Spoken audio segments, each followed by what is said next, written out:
Olá, quinta-feira, 22 de janeiro de 2026.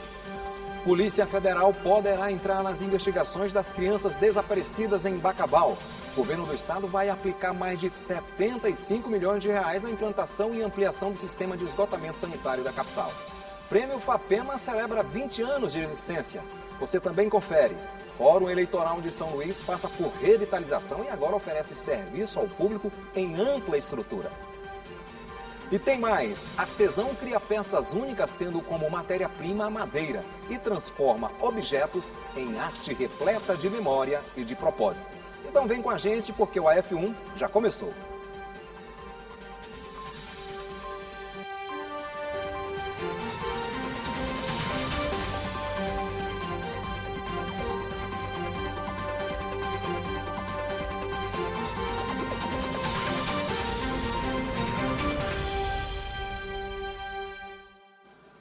Boa tarde. Hoje completa-se 19 dias do desaparecimento das crianças na cidade de Bacabal. Agora existe a possibilidade das investigações terem a participação da Polícia Federal. Os detalhes com a jornalista Stephanie Souza. Hoje, quinta-feira, 22 de janeiro, completa 19 dias do desaparecimento dos dois irmãos em Bacabal. As buscas continuam incessantes, mas ainda sem vestígios das crianças. E sobre as atualizações, além da Segurança Pública do Estado, da Marinha do Brasil e do Exército, agora também pode atuar no caso a Polícia Federal. Informações iniciais já apontam a presença de agentes da PF na região. E a presença dessa equipe da Polícia Federal se dá principalmente por questões de proteção do território e proteção também da população quilombola, que são competências da PF. Uma outra atualização é que o carroceiro que encontrou a primeira criança, o Anderson Cauã, de 8 anos, ele foi novamente ouvido pela Polícia Civil de forma colaborativa. Mas o conteúdo dessa conversa ainda permanece em sigilo. E sobre a criança, o Anderson Cauã, ele já estava hospitalizado desde o dia 4 de janeiro, mas nas últimas horas ele recebeu alta e foi autorizado pela Justiça a ajudar nas buscas, indicando à polícia alguns trechos por onde teria passado com os primos. Uma outra informação importante foi dada pelo Corpo de Bombeiros, um pronunciamento do Corpo de Bombeiros pedindo ajuda da população para que não divulguem boatos sobre o caso, porque isso acaba dificultando e prejudicando nas buscas. E a gente vai continuar acompanhando sobre esse verdadeiro mistério na zona rural do município de Bacabal. Eu volto com você. Obrigado, Stephanie.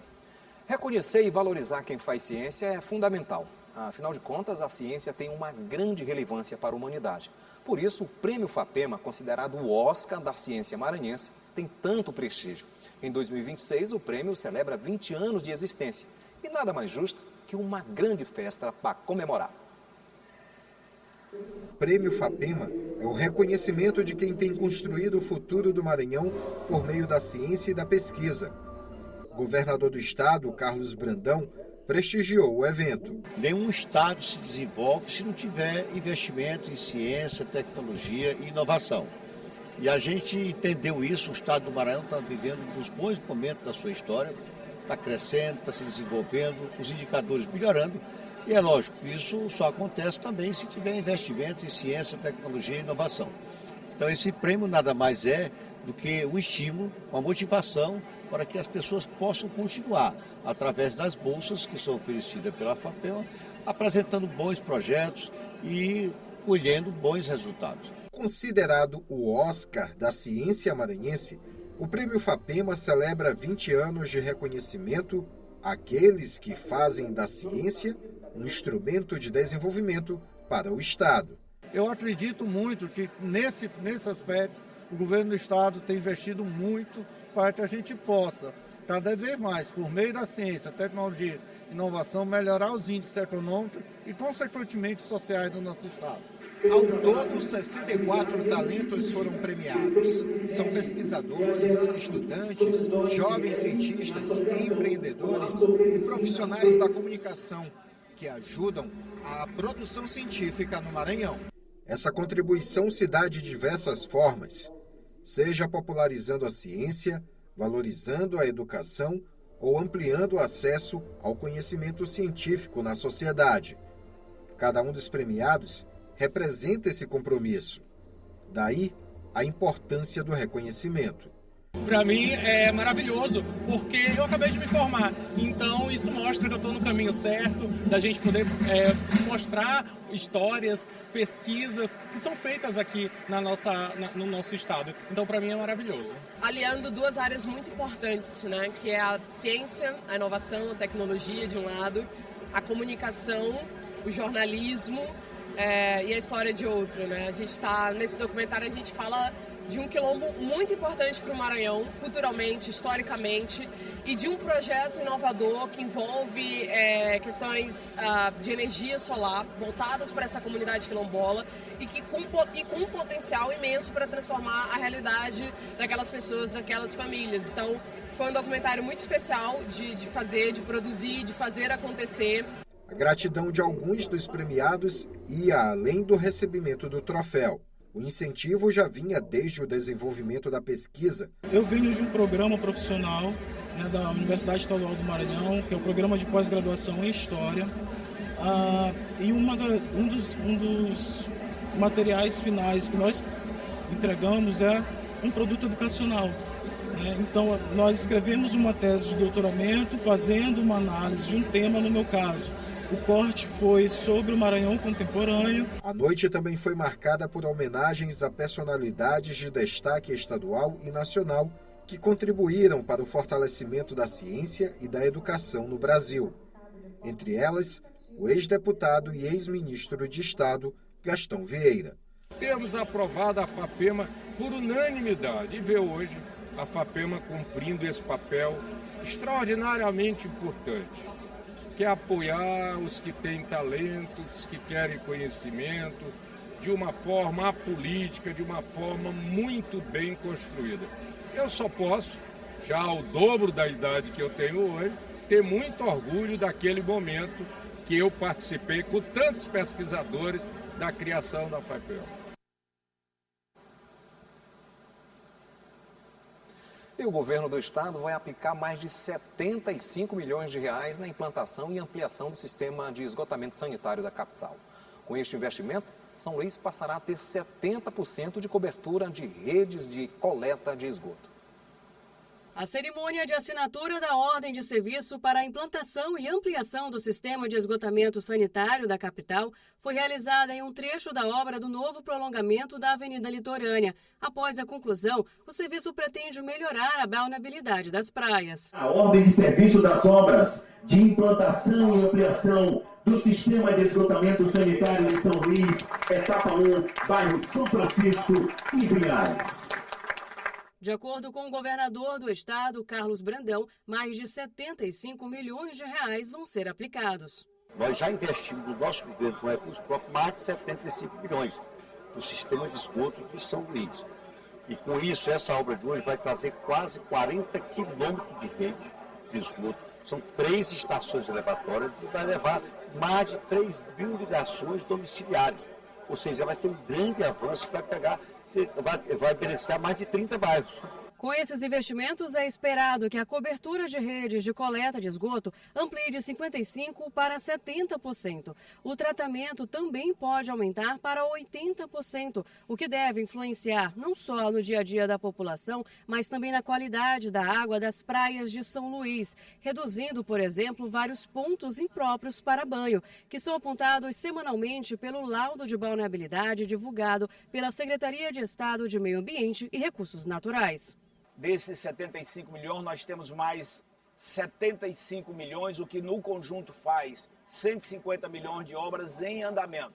Isso significa dizer que o governador Carlos Brandão é comprometido com a questão da balneabilidade de nossas praias, para que todos os ludovicenses, todos os nossos turistas que estão vindo para São Luís possam usufruir dessas belíssimas praias que nós temos. De 2023 até hoje, a gente tem um crescimento histórico de placas próprias, de avaliações próprias das praias de São Luís. A gente teve um crescimento de 70% na qualidade da água das praias de São Luís. Isso é incentivar o turismo, isso também é incentivar a classe produtiva, porque gera emprego e renda. Turismo gera emprego e renda e os nossos recursos naturais são os maiores fomentadores disso. Então, é mais uma obra que vem melhorar, vem aumentar 10% ainda dessa qualidade que a gente já tem hoje e dizer que a Caema está de parabéns, o governador Brandão está de parabéns, o Maranhão agradece nossos belezas naturais também.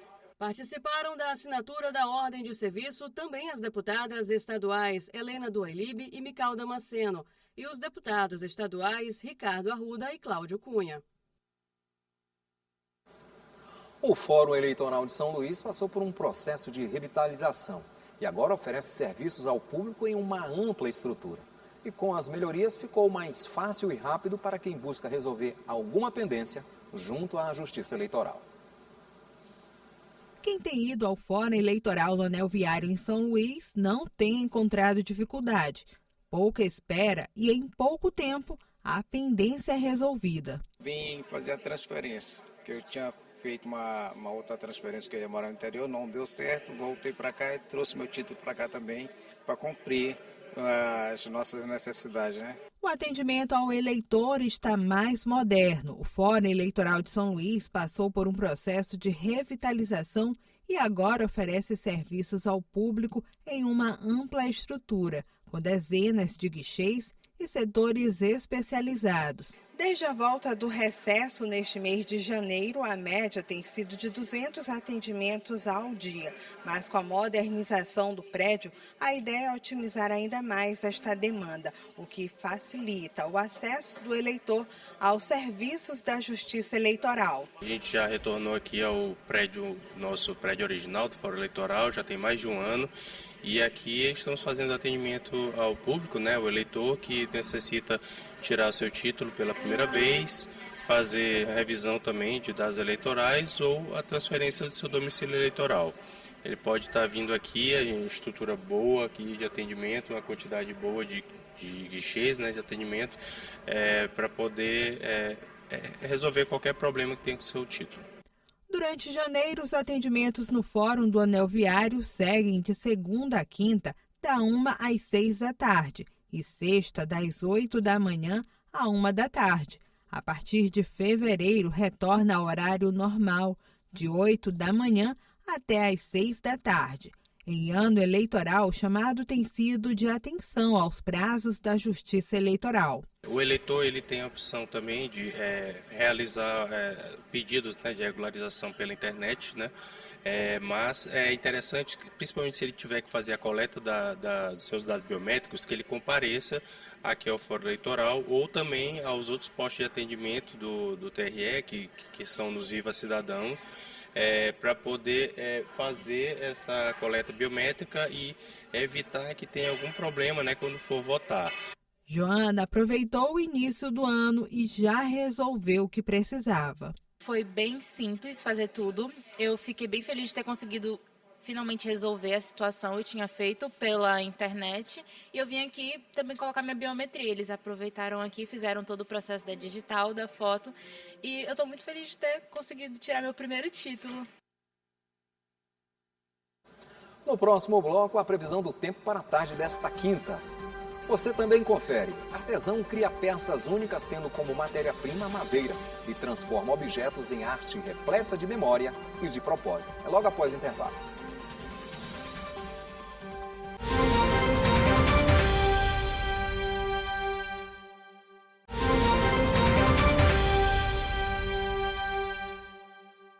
Estamos de volta e com uma excelente notícia. O Índice Nacional de Preços ao Consumidor Amplo, o IPCA, revelou que em dezembro, São Luís registrou deflação. O grupo Alimentação e Bebidas recuou 0,67%. Bom para o bolso da população. Em 2025, São Luís apresentou 6 meses de deflação e nos últimos 3 meses do ano, a queda dos preços foi maior, de acordo com o levantamento do Índice Nacional de Preços ao Consumidor Amplo, o IPCA. Segundo os dados, a capital maranhense foi na contramão da média do Brasil. Enquanto a maioria dos estados apresentou alta de preços, São Luís registrou quedas contínuas. A diferença não é muito impactante, mas consegue gerar um certo alívio no orçamento das famílias e representa um cenário econômico mais favorável para o estado. A região configurou uma deflação contínua. Nos últimos 3 meses do ano de 2025, a gente teve deflação nos preços de consumo, né, dos preços que o consumidor paga para poder ter itens na sua casa. Então, isso foi muito importante para que os consumidores do Maranhão pudessem ter mais itens na sua mesa no final de ano. Entre os principais motivos para a deflação está a diminuição do valor das contas de luz, em razão da redução na tarifa de energia elétrica. A queda no preço das frutas, do café, dos ovos, do pão francês e do frango também contribuiu. O grupo Alimentação e Bebidas recuou 0,67% em dezembro. No Brasil, a gente está vendo um aumento nas cestas básicas, né, dos preços das cestas básicas, principalmente na região sul e sudeste. E com relação à energia elétrica também. A gente também pode colocar o fator de que a gente aqui no Maranhão tem uma base de energia muito multimodal. A gente tem energia elétrica, de hidrelétricas, a gente tem energia elétrica de parques eólicos na região lá de Barreirinhas, né, dos Lençóis, e a gente tem também um grande número de painéis de solares aqui nas casas da região metropolitana de São Luís que ajudaram nessa forma. Com os menores valores cobrados nos mercados, a cesta básica em São Luís é mais barata em comparação com a média nacional. Os dados mostram que a população maranhense registra um avanço gradual no custo de vida. E é hora de conferir como fica o tempo para o restante desta quinta-feira.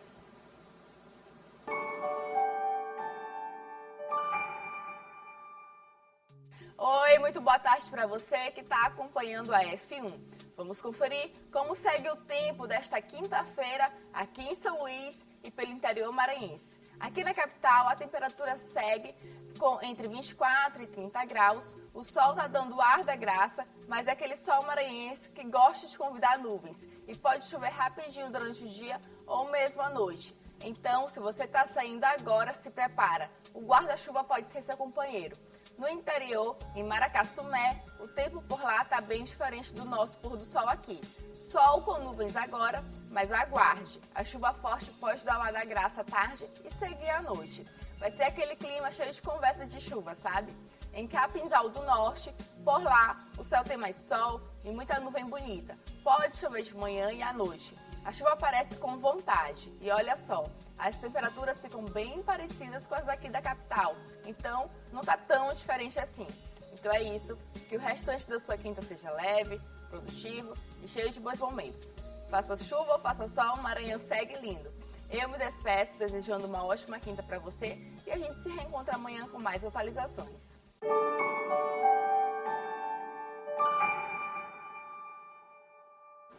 Um artesão aqui da capital cria peças únicas tendo como matéria-prima a madeira.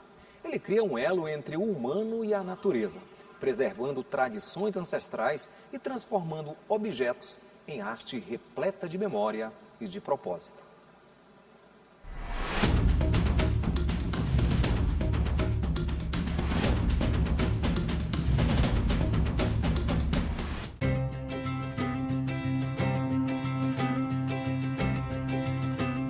Da madeira bruta nascem formas que carregam cultura, identidade e sustento. Em São Luís, seu Nilson transforma o trabalho manual em profissão e mantém viva uma tradição passada de geração em geração. Eu já fazia como hobby, né, algumas peças, e quando eu me aposentei, tive que fazer como complemento de renda, né? E através da GERP, viu o nosso trabalho, fez o primeiro convite para a gente participar da Expoema em 2022. E de lá para cá, eles têm nos apoiado sempre com as feiras da agricultura familiar, durante a semana nas secretarias. E nos finais de semana a gente fica lá no Espigão também. Uma escultura em madeira não nasce pronta. Ela exige tempo, técnica e sensibilidade. Dependendo do tamanho e da complexidade, uma peça pode levar até 2 dias para ser finalizada. Cada peça é uma marca única de quem transforma madeira em arte. Em média, um dia e meio. Tem delas que levam menos de um dia, as farinheiras. É uma tradição do maranhense comer bastante farinha, né? Viver da arte manual exige persistência. A valorização ainda é um desafio diante da produção, mas o artesanato segue como fonte de renda e resistência cultural. Viver só de arte não é fácil, porque exige, não é um material que você vai consumir, né? É só para uma decoração. Às vezes, utilizar, não é que você, toda vez que você vai para a feira, tem uma boa venda. Então, é muito perseverante. Para Nilson, a arte vai além da madeira entalhada. É forma de expressão, sustento e continuidade de uma história construída com as próprias mãos.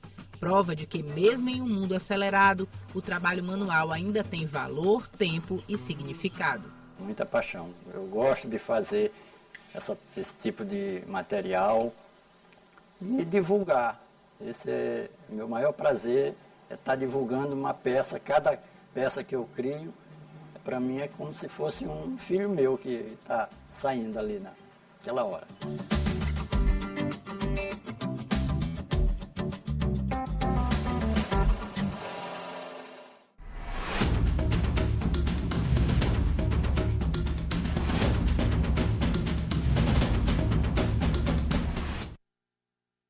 Belo trabalho.